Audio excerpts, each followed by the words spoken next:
Kalau nenek moyang leluhur orang tuanya memang memiliki seperti roh yang mengasuh, itu bisa diturunkan kepada anak atau pada cucu. Ya, tapi mengenai dia bisa membuat roh naik, ini maksudnya apa saya tidak tahu dan saya tidak percaya. Sulit saya mempercayai hal-hal seperti ini. Tetapi kalau ada seorang menerima warisan roh yang mengasuh orang tuanya atau kakek neneknya atau leluhurnya bisa. Tapi kalau dia mengalami ditarik Lucifer, tarik-menarik antara Lucifer dan malaikat untuk memperbutkan dirinya, nah ini yang saya tidak yakin dan tidak perlu dipersoalkan. Yang jelas kamu kalau anak Allah, kamu dilindungi itu.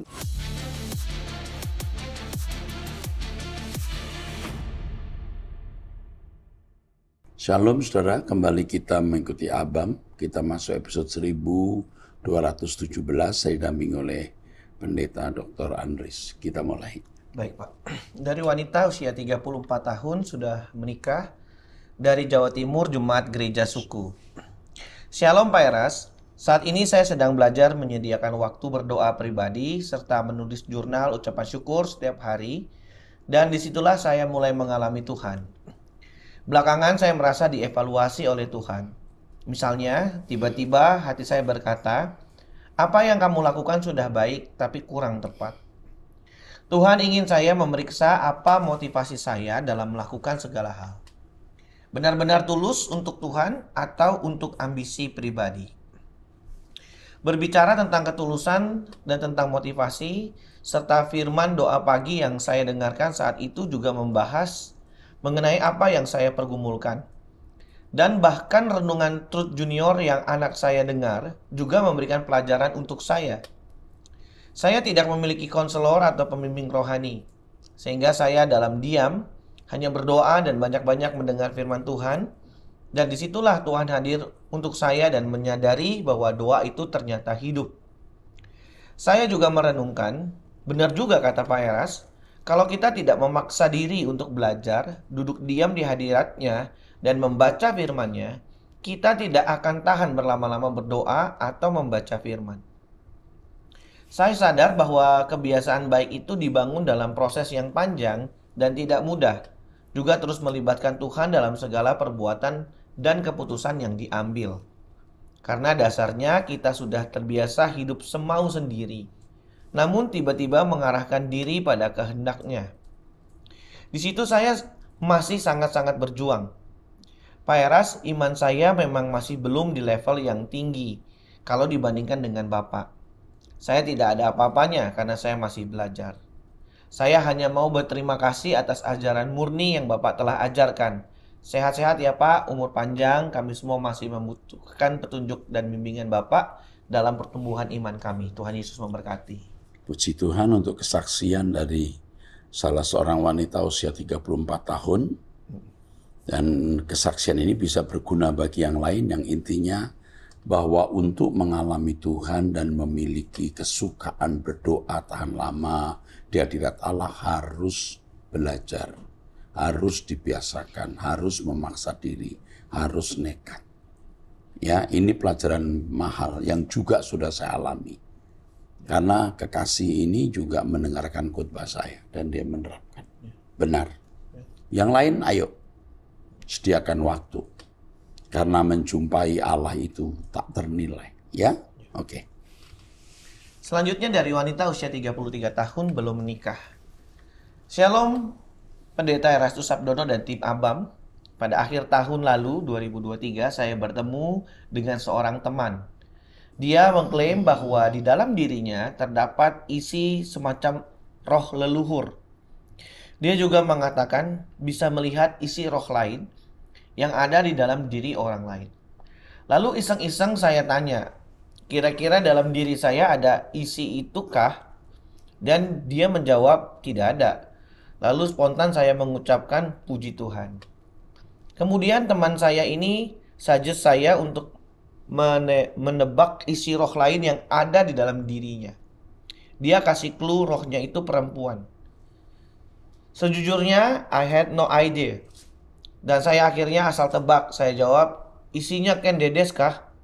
Dan dia bilang bukan. Lalu kita berdua hanya saling tertawa. Kemudian kami mengobrol sampai kami membahas topik tentang berpacaran, in relationship. Intinya dia cerita mengenai pengalaman berpacaran dia itu lumayan ekstrim menurut saya. Karena saya tipe orang yang pegang prinsip no sex before marriage. Puji Tuhan sampai saat ini masih kuat dan bertahan dari temptation ini, walaupun dalam perjalanan saya jadi takut memulai satu hubungan, takut jatuh dalam dosa. Tapi teman saya bilang, kalaupun saya sampai jatuh di dalam dosa itu, dosa seks, Tuhan masih tetap sayang kamu kok. Dia bilang begitu. Tetapi saya kurang setuju karena kalau kita sudah tahu itu berdosa, jangan coba-coba dilakukan. Lalu dia seperti meneropong saya begitu. Tetapi pas berbeda dengan Om Eras ya, dia bilang dia melihat ada tembok tinggi di dalam diri saya dan dia melihat ada angka 4 dan angka 3. Saat dia mengucapkan angka ini, saya bertanya, maksud angka ini apa? Dan dia menjawab tidak tahu. Setelah itu, saya tidak pernah membahas hal ini lagi dengan teman saya ini. Pertanyaan saya, Om Eras, apakah memang ada orang yang diberikan karunia seperti itu, dititipkan roh lain untuk menjalankan suatu misi? Karena dia bilang begitu. Oh iya Om Eras, teman saya ini bisa melihat dan berkomunikasi dengan makhluk halus, atau dia bilang roh penasaran. Bahkan dia mengklaim membantu roh penasaran itu supaya rohnya bisa naik. Begitu Om. Oke, yang pertama adalah kalau nenek moyang leluhur orang tuanya memang memiliki seperti roh yang mengasuh, itu bisa diturunkan kepada anak atau pada cucu. Ya, tapi mengenai dia bisa membuat roh naik, ini maksudnya apa saya tidak tahu. Dan saya tidak percaya. Tapi kalau dia memiliki roh, ya harus atau semacam kekuatan supranatural, itu bisa. Oke. Lalu apakah perkataan dia tentang saya itu benar? Karena dia mengklaim juga ketika dia melihat saya, lalu dia mulai berbicara panjang lebar seperti memberi masukan begitu. Itu katanya bukan dia lagi yang berbicara, tetapi roh lain yang ada di dalam dirinya. Itu saja Om Eras. Sebenarnya ini panjang karena teman saya ini pernah juga kesaksian kalau rohnya ditarik-tarik antara Lucifer dan malaikat. Sampai akhirnya malaikat yang berhasil menarik roh dia sehingga tidak ikut dengan Lucifer itu. Terima kasih Om, Tuhan Yesus memberkati Om Eras dan tim Abang sekeluarga. Sulit saya mempercayai hal-hal seperti ini. Tetapi kalau ada seorang menerima warisan roh yang mengasuh, orang tuanya atau kakek neneknya atau leluhurnya bisa. Tapi kalau dia mengalami ditarik Lucifer, tarik-menarik antara Lucifer dan malaikat untuk memperbuatkan dirinya, nah ini yang saya tidak yakin dan tidak perlu dipersoalkan. Mengenai penilaian dia terhadap kamu juga tidak perlu dipersoalkan. Yang jelas kamu kalau anak Allah, kamu dilindungi Tuhan. Jangan percaya yang begitu-begitu. Oke. Baik, Pak. Sebaiknya tidak usah berteman dengan orang ini. Oke. Ya. Selanjutnya dari wanita usia 15 tahun, belum menikah. Halo Pak Eras, saya dari Bali dan bukan orang Kristen. Di sini saya ingin bertanya mengenai mimpi yang saya dapatkan. Kejadiannya sudah lumayan lama, sekitar tahun 2017. Saat saya berusia 7 atau 8 tahun. Saya mendapat mimpi didatangi oleh sosok dengan wajah bercahaya. Sosok itu mirip perawakannya seperti ilustrasi Tuhan Yesus dalam film-film yang menceritakan tentangnya.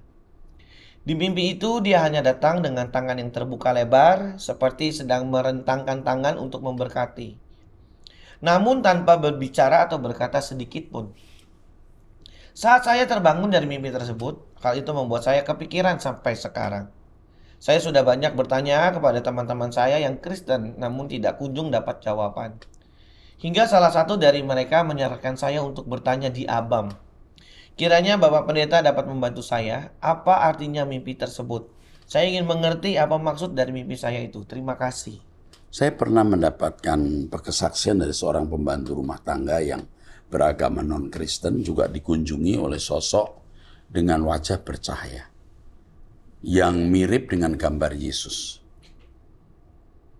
Akhirnya pembantu ini bertobat dan menjadi Kristen. Kalau saya melihat mimpi kamu nak, Apa yang kamu lihat itu Tuhan Yesus. Kamu dipilih oleh Tuhan Yesus untuk menjadi orang percaya. Kalau kamu ingin dibimbing, nanti kamu kirim lagi WhatsApp kepada kami akan membimbing kamu. Atau kalau kamu butuh seorang pembimbing, saya punya sahabat-sahabat di Bali untuk bisa membimbing kamu. Yang jelas kamu dipanggil untuk menjadi orang percaya, untuk mengikut Yesus Kristus. Oke. Selanjutnya dari wanita usia 50 tahun, sudah menikah, memiliki 4 anak dari Kepulauan Riau, Jemaat Gereja Pentakosta. Shalom Pak Pendeta Erastus yang diberkati Tuhan dan semua tim ABAM. Pak Pendeta yang baik, saya mau bertanya, perpuluhan yang biasanya saya berikan ke gereja saya ambil dari gaji suami yang diserahkan ke saya. Tetapi ada suatu waktu, suami menerima fee yang dia simpan di rekeningnya. Saya tahu jumlahnya Pak, dan saya tidak bisa ambil untuk perpuluhan ke gereja, karena dia pasti akan hitung ada berapa uangnya yang ada di rekeningnya. Saya tidak berani mengambil perpuluhan dari rekeningnya Pak, walaupun ATM-nya saya yang pegang. Saya tidak mau suami marah-marah karena saya ambil untuk memberikan perpuluhan. Apa yang harus saya lakukan Pak Pendeta? Mohon penjelasannya dan jalan keluarnya Pak. Terima kasih Pak telah membaca unek-unek saya ini. Semoga Tuhan Yesus selalu menyertai Bapak dan seluruh keluarga besar ABAM. Sehat-sehat selalu Pak, Tuhan memberkati. Jangan jangan berhitung dengan persentase untuk Tuhan. Segenap hidup kita, segenap uang kita itu milik Tuhan. Jadi berapa kita harus mempersembahkan, harus minta pimpinan Roh Kudus. Perpuluhan itu hanya untuk bangsa Israel, bukan untuk kita. Kalau kita itu sudah segenap hidup diberikan untuk Tuhan. Di sini yang dibutuhkan kepekaan mendengar suara Roh. Kalau kamu tergerak untuk 10% dari gaji yang diberikan suami kepadamu, ya lakukan itu. Tapi sebaiknya fee dan lain-lain yang ada di rekening suamimu jangan kamu sentuh. Nanti itu akan jadi titik, jadi persoalan. Jadi masalah bagi kamu. Ya tidak usah. Kamu mengasihi Tuhan, biar suamimu nanti tergerak sendiri. Ya, oke. Begitu saja. Baik, Pak. Lakukan itu. Selanjutnya dari wanita usia 59 tahun, janda, 2 anak dari Jawa Timur, Gereja Protestan Karismatik. Shalom Pak, saya ingin cerita. Jadi anak saya yang kedua berpacaran dengan seseorang yang beda keyakinan. Saya sudah melarang, tapi dia tetap berhubungan lewat belakang. Sampai akhirnya dia menikah diam-diam tanpa memberitahu kami sebagai orang tua. Waktu itu suami masih ada. Walinya adalah adik suami saya. Padahal menikahnya di kota kami, tapi kami tidak diberitahu oleh ipar saya itu. Setelah 2 bulan kami baru diberitahu kalau anak saya sudah menikah dari ipar saya ini. Kami bertengkar hebat dengan ipar saya dan tidak tegur sapa sampai beberapa lama. Saat itu kami sebagai orang tua sangat marah dan mengusir anak saya, tapi suami saya memaafkan anak saya. Saya disuruh memaafkan juga karena bagaimanapun dia anak saya dan akhirnya saya luluh juga. Tapi sampai saat ini saya merasa kecolongan, menyesal, kadang kecewa dan sakit hati masih saya rasakan. Saya tetap berdoa semoga dia kembali seperti anak bungsu yang terhilang. Anak saya sekarang sudah punya 2 orang anak. Bapak, apa yang harus saya lakukan supaya saya betul-betul mau memaafkan dan menerima anak saya dengan tulus dan kembali ke jalan Tuhan yang benar? Apakah anak saya masih bisa diselamatkan? Mohon pencerahannya. Terima kasih Bapak, Tuhan Yesus memberkati. Kesempatan anakmu masih bisa diselamatkan itu iya. Sekarang bagaimana kamu tekun hidup di dalam kekudusan, menjadi kekasih Tuhan dan Tuhan bisa bertindak. Sangat besar potensi anakmu bisa berbalik kepadamu. Yang penting sekarang bagaimana kamu intim dengan Tuhan menjadi kekasih Tuhan. Kamu bisa menerima kembali anakmu yang terhilang. Sampai cucu-cucu kamu pun nanti akan menjadi Kristen. Tergantung berapa harga yang berani kamu bayar. Ya. Jangan menyesali hal kecolongan tadi, kamu juga harus menyalahkan dirimu. Karena mengapa sampai anak bisa berpacaran dengan agama lain? Kalau orang tua memiliki pengaruh yang kuat, tidak mungkin anak mau pacaran dengan agama lain. Kamu juga memiliki bagian dari kesalahan itu. Ya, oke. Saya kira nasihat saya itu tekun mencari Tuhan, menjadi kekasih Tuhan, rebut dia menjadi milik Tuhan. Oke. Ya, teruskan. Selanjutnya dari wanita usia 31 tahun sudah menikah, memiliki satu anak di Jakarta. Ini jemaat karismatik, Pak. Iya. Shalom Bapak Erastus dan tim, pada 17 Oktober saya mendengarkan khotbah Sunday Service dengan tema realitas. Di kamar sendirian saat anak saya sekolah dan suami bekerja. Di akhir khotbah Bapak Eras menyanyikan lagu Yahweh 6 kali. Saya ikut menyanyi dan menangis, merasa takut sambil memohon ampun kepada Tuhan karena masih ada kesenangan duniawi dalam hati saya, seperti bermain game di ponsel. Setelah ibadah, saya langsung menghapus game tersebut. Sebelumnya, saya sudah tahu harus melepaskan hal ini, tetapi selalu kembali bermain karena tidak tegas.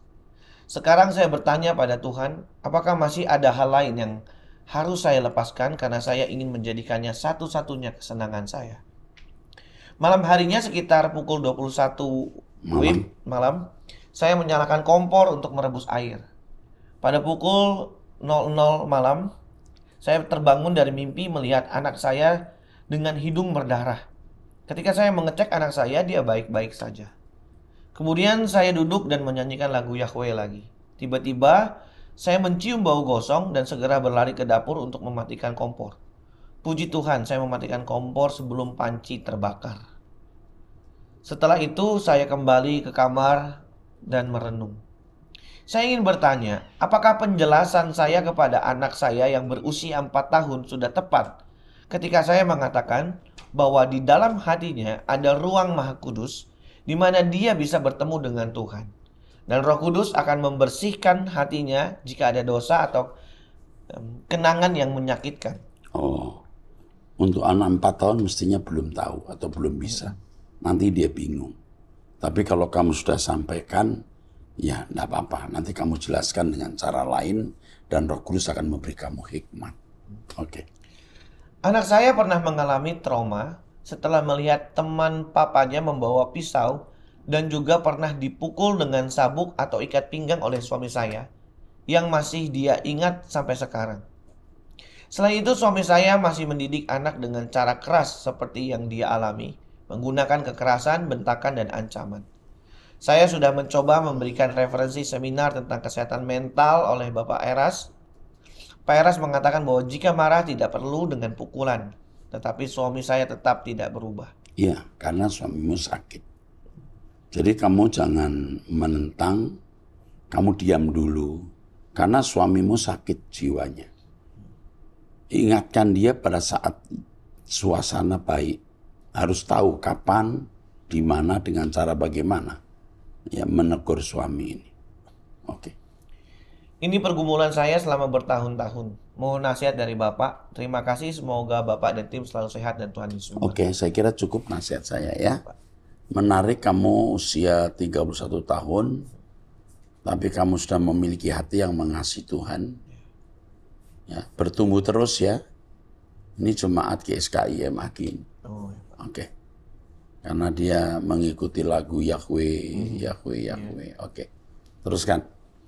Selanjutnya dari wanita usia 72 tahun, janda mati cerai, memiliki 6 anak dari Sumatera Utara, jemaat Pentakosta. Shalom Pak Eras, saya ingin mengucapkan terima kasih karena melalui Abam, 2 ibu ikut peduli dengan sakit syaraf terjepit yang saya alami. Jadi ada ibu-ibu yang mengirimkan salep oles dan mengirimkan alat terapi berenang. Oke. Puji Tuhan, kondisi syaraf terjepit saya semakin membaik dan saya sangat berterima kasih kepada kedua ibu tersebut. Semoga Tuhan membalas kebaikan mereka dengan rezeki dan kesehatan bagi mereka dan keluarga. Ini konselor ya? Siapa ibu-ibu ini? Hah? Oh, Jadi pendengar ABAM memberikan dukungan kepada ibu ini. Iya. Wah, luar biasa ya. Terus Pak Eras, terima kasih atas sarannya di ABAM episode 1188. dibaca. Ya, catatannya Bapak menyarankan penanya untuk menghentikan obat painkiller dan penanya sudah melakukannya karena ginjalnya bermasalah. Iya, Ya. painkiller, obat yang itu sejenisnya itu bisa merusak ginjal. Saya percaya ginjal saya akan semakin pulih. Saya akan terus setia mengikuti doa pagi, ABAM, dan suara kebenaran. Sekian yang saya sampaikan. Semoga Bapak sehat selalu dan Tuhan menambah hikmat dan kuasa kepada Bapak serta seluruh tim ABAM. Tuhan Yesus memberkati. Cukup ya, sudah saya nasihatkan. Saya sudah beri nasihat di tengah-tengah pembacaan tadi. Oke, teruskan. Selanjutnya dari wanita usia 52 tahun sudah menikah, memiliki 2 anak dari Australia, jemaat karismatik. Karismatik. Shalom Bapak Pendeta Erastus dan tim. Terima kasih atas tanggapannya di program ABAM episode 1197. Oke, dibaca. Penanya bertanya tentang apakah kita memiliki malaikat pelindung, karena penanya kerap mengalami mimpi yang juga kerap dibangunkan oleh seseorang dari mimpinya. Bapak menjawab, setiap kita memiliki malaikat pelindung, kamu dilindungi Tuhan. Ini adalah kali kedua saya berbagi cerita. Saya dan suami sudah berpacaran sejak SMA, meskipun sempat putus karena jarak jauh. Kami kemudian kembali bersama dan menikah. Suami saya lembut dan mendorong saya untuk kembali ke Tuhan, serta rutin ke gereja. Namun, ia malas bekerja dan gemar bergaul dengan wanita lain. Kami memiliki 2 anak laki-laki, yang pertama sangat hiperaktif dan yang kedua pasif. Setelah anak kedua diagnosis autisme, suami mulai lebih giat bekerja, tetapi menyalahkan saya atas kondisi anak, menuduh kebiasaan menonton film atau faktor genetik buruk. Saat saya hamil anak kedua, di usia kehamilan 7 bulan, saya pernah melihat kabut di kamar 2 kali, termasuk sebelum suami pergi keluar kota. Sebelum suami pergi keluar kota. Yang ternyata untuk bertemu mantannya. Saya berdoa meminta tanda dari Tuhan dan beberapa hari kemudian menemukan akun Facebook rahasia suami serta melihat pesan WhatsApp-nya meskipun dia jauh dari rumah. Apakah ini mujizat? Iya, waktu dia tulis di atas tadi bahwa dia sering bergaul dengan teman-teman wanita, saya sudah curiga. Ini tidak beres. Oke, teruskan. Saya merasa bersalah karena membalas kejahatannya dengan kemarahan. Setelah berselingkuh, suami malah makin kasar dan sering menghina saya di depan orang. Ya, itu salah satu ciri kalau pria sudah memindahkan hatinya ke wanita lain. Dia kasar, dia meremehkan, merendahkan pasangannya. Saya bahkan meminta izin kepada Tuhan untuk membalasnya agar tidak kehilangan kendali. Ketika berurusan dengan wanita lain, saya cenderung marah besar. Apakah ini karena latar belakang saya dari keluarga broken home dan sifat saya yang keras? Masalah dengan mantan suami sudah selesai, tetapi setiap kali ada wanita lain saya marah dan suami akhirnya menyerah serta melukai dirinya sendiri. Apakah ini cara Tuhan berbicara kepada kami? Kamu salah. Kalau kamu memperlakukan suami seperti ini, dia tidak akan bertobat sebenarnya. Dia hanya kompensasi dengan cara melukai diri sendiri atau melakukan hal lain yang lebih konyol nanti. Sebaiknya kamu jangan begitu lagi. Kamu lembut dan minta perlindungan Tuhan dan minta jamahan Tuhan atas suamimu. Kamu pakai cara kamu menyelesaikan masalah ini. Nggak boleh begitu. Sekarang anak-anak kami berprestasi dan diterima di universitas ternama, sehingga suami tidak lagi menyalahkan saya. Demikian Pak, terima kasih, Tuhan memberkati. Oke, kamu termasuk wanita yang berani, tetapi sekali lagi jangan kamu memperlakukan suami kasar. Karena suami juga pasti bergumul untuk menjadi pria yang baik bagaimana. Itu gen dari orang tua dengan sifat karakternya yang ke arah hal itu. Kesukaan dengan perempuan, kegemaran dengan wanita lain, selingkuh. Hanya Tuhan yang bisa tolong. Ya, Jangan suami sementara waktu berhenti, tapi sebenarnya dosa itu masih ada di dalam dirinya yang satu kali akan bisa dimanifestasikan kembali. Ajak suamimu mencari Tuhan. Hanya dengan cara itu suamimu disembuhkan. Oke. Selanjutnya dari wanita usia 49 tahun, cerai hidup, memiliki satu anak dari Jawa Timur, gereja Protestan. Shalom Bapak Rohaniku, Bapak Erastus, saya mohon tuntunan dan bimbingan dari Bapak mengenai masalah yang sedang saya hadapi, mengenai anak saya laki-laki usia 26 tahun. Sejak saya pisah dengan mantan suami saya 11 tahun yang lalu, anak ikut dengan saya karena hak asuh di saya. Selama itu juga mantan suami saya tidak mau tahu apapun untuk anak saya, baik materi maupun non-materi. Saya besarkan dan biayai anak saya sendiri. Hingga usia anak saya dewasa, ada keanehan dalam diri anak saya. Anak saya religius, rohaninya baik, tapi ada pernyataan-pernyataan dia yang kadang bikin saya bingung, Pak. Ada 3 kali dia mengucapkan sesuatu yang membuat saya shock. Yang pertama, sewaktu saya sakit dan saya meminta kepadanya untuk tidak keluar rumah supaya saya ada yang temani, dan dia jawab, "Mama cari saja suami lagi untuk jaga mama." Yang kedua dia berkata, "Mama cari suami lagi saja supaya mama ada yang biayai. Besok-besok tidak mau membebani saya." Yang ketiga ini yang baru saja terjadi. Saat dia minta izin restu untuk menikah, dia berjanji kepada saya bahwa besok-besok mama ikut saya, sebab saya anak laki-laki dan satu-satunya anak mama. Otomatis mama ikut saya, itu tanggung jawab saya.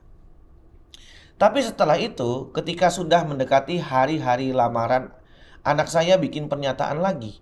Bahkan jika dia sudah menikah, bahwa jika dia sudah menikah, dia mau hidup mandiri, tidak mau diganggu dan diatur oleh siapapun. Lalu saya bertanya kepadanya, "Janjimu kepada mama untuk suatu saat mama ikut dengan kamu bagaimana?" Anak saya menjawab, "Anggap saja saya plan mah." Ternyata dia mempunyai pikiran seperti itu setelah dia sering ketemu dan komunikasi atau sharing dengan mantan suami saya dan saudara-saudaranya. Jadi intinya dia takut kalau saya atur-atur dia, saya ikut dia dan membebani dia. Sebab setelah saya telusuri, dia bisa bicara seperti itu karena ada pesan-pesan dari mantan suami dan saudara-saudaranya, supaya ketika dia sudah menikah dan punya kehidupan sendiri, jangan mau diatur dan diganggu siapapun. Padahal saya juga belum ada niat untuk ikut anak saya, apalagi mengaturnya. Sebisa mungkin saya malah akan membantu mereka. Tapi dalam pikiran mereka, saya adalah beban dan batu sandungan. Mereka berpikir saya beban walaupun selama ini saya masih bisa mencari uang sendiri untuk membesarkan dia dan untuk membiayai hidup sehari-hari, sewa rumah dan lain-lain. Semua saya tanggung sendiri. Meskipun sekarang anak saya sudah bekerja, dia tidak membantu apapun, malah saya yang sering bantu dia. Saya kaget, Pak. Ada rasa tawar di hati saya setelah mendengar jawaban dari anak saya, Pak. Apa yang harus saya perbuat, Pak? Mohon bimbingannya. Terima kasih, Pak. Tuhan Yesus memberkati Bapak. Yang pertama, jangan jadikan siapapun kartu hidup. Kartu hidup kita hanya Tuhan. Anggap semua kartu mati. Termasuk anak, suami, apalagi yang telah berkhianat meninggalkan kamu. Termasuk saudara-saudara suamimu yang bisa berkolaborasi melawan kamu. Kamu bergantung kepada Tuhan saja. Ya. Kamu bergantung kepada Tuhan saja dan jangan takut dari esok kamu nanti siapa yang akan merawat. Tuhan akan pasti merawat dengan cara yang ajaib. Ya, itulah sebabnya kerinduan kami juga untuk membangun panti jompo. Karena ada orang tua seperti ini, dan ini satu dari sekian yang sudah saya dengar, di mana anak-anak tidak lagi memperhatikan orang tua. Ya, jadi jangan sakit hati, bersyukur dengan kondisi ini. Kamu jadi patah hati dengan dunia. Dengan patah hati dengan dunia, kamu bisa hancur hati di hadapan Allah. dan menjadikan Tuhan Allah sebagai satu-satunya kesukaan, kebanggaan, kebahagiaan, harapan, perhentian, dan pelabuhanmu. Bagus. Kamu ikuti khotbah saya. Kamu bersama dengan saya berkemas-kemas. Kita pulang ke surga. Bumi ini tragis, ya. Oke? Jangan susah hati. Baik. Kita sudah akhiri sampai di sini. Baik. Kita akan bertemu di episode yang akan datang. Sampai jumpa, Tuhan berkati.